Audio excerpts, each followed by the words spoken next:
নমস্কার বন্ধুরা, সিস্টার্স কিচেনে আপনাদের সকলকে স্বাগত। আজকে আমি একটি ডিমের রেসিপি বানাবো। ডিম তো আমরা আগে অনেকভাবেই খেয়েছি, আজকে একটু অন্যরকমভাবে করার চেষ্টা করেছি। আজকে আমরা গন্ধরাজ ডিমের ঝোল বানাবো। প্রথমে কড়াইতে জল দিয়ে ডিমগুলো সেদ্ধ করে নেব। ডিমগুলো সেদ্ধ হয়ে গেলে নামিয়ে ঠান্ডা জল দিয়ে ডিমগুলো ছুলে নেব। ডিমগুলো একটু আস্তে আস্তে ছুলে নেব যাতে ডিমগুলো ভেঙে না যায়। দেখুন বন্ধুরা, ডিমগুলো ছোলা হয়ে গেছে।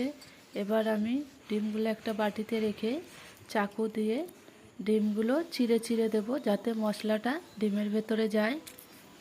দেখুন ডিমগুলো চিড়ে নেওয়া হয়ে গেছে। এবার প্রথমে আমি একটি কড়াই বসিয়ে দেব। কড়াইটা গরম হলে তার মধ্যে পরিমাণ মতো তেল দিয়ে দেব।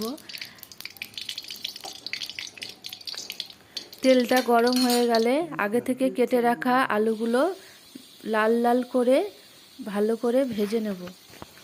দেখুন আলুটা ভাজা ভাজা হয়ে এসেছে। এবার আমি আলুটা নামিয়ে নেব। এবার ওই তেলের মধ্যেই দিয়ে দেব গোটা জিরে, একটা তেজপাতা, একটা শুকনো লঙ্কা আর গোটা গরম মশলা। এবার দিয়ে দেব পেঁয়াজ কুচি। পেঁয়াজ কুচিটা দিয়ে নাড়াচাড়া করে নেব। এবার এর মধ্যে সামান্য লবণ দিয়ে নেব যাতে পেঁয়াজটা ভালোভাবে ভাজা ভাজা হয়ে যায়। দেখুন পেঁয়াজটা ভাজা ভাজা হয়ে গেছে। এবার এর মধ্যে মশলাগুলো দিয়ে দেব। প্রথমে দেব লঙ্কা বাটা, তারপরে দেব জিরে বাটা, তারপরে দেব ধনে বাটা, তারপর দেব রসুন বাটা, তারপরে দেব আদা বাটা। মশলাগুলো একটু নাড়াচাড়া করে এর মধ্যে দিয়ে দেব পরিমাণ মতো হলুদ, স্বাদ মতো লবণ দিয়ে ভালো করে মশলাটাকে কষে নেব। মশলাটা কষা হয়ে আসলে এর মধ্যে গন্ধরাজ লেবুর রস দিয়ে একটু নাড়াচাড়া করে এর মধ্যে ডিমগুলো দিয়ে দেব। ডিমগুলো দিয়ে একটু নাড়াচাড়া করে নেব। আগে থেকে বেটে রাখা কাজু পোস্ত এবার এর মধ্যে দিয়ে দেব। দিয়ে কিছুক্ষণ নাড়াচাড়া করে নেব।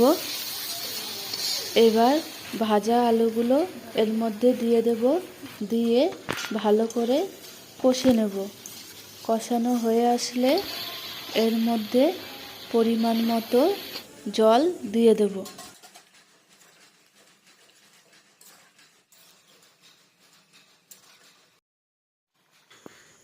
দেখুন তরকারিটা প্রায় হয়ে এসেছে। এবার আমি গরম মশলা গুঁড়ো দিয়ে দেব। দিয়ে তরকারির ওপর থেকে গন্ধরাজ লেবু পাতা ছড়িয়ে দিয়ে তরকারিটা নামিয়ে নেব।